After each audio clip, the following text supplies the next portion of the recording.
Ауыл ортасында бір үлкен мейуалы ағаш бар еді. Оның жемісі мол, көлеңкесі салқын, бұтағы берік болатын. Ата, адамда мейуалы бола ма, ағаш сияқты ма?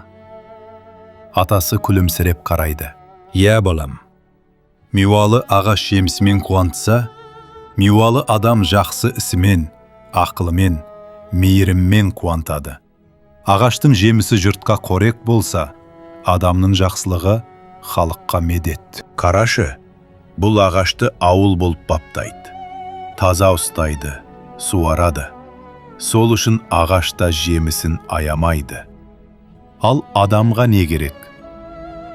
Адамға да мейірім, қамқорлық керек. Дұрыс айтасың. Егер адамға жылы сөз айтып көмектесіп жүрсең, ол да өседі, жетіледі, өзгеге жұғымды болады. Сонда ғана ол мейуалы адамға айналады. Сол күннен бастап азамат мейуалы ағаш түбін тазалап, өзгелерге көмектесуді әдетке айналдырды. Азамат бір нәрсені анық түсінді.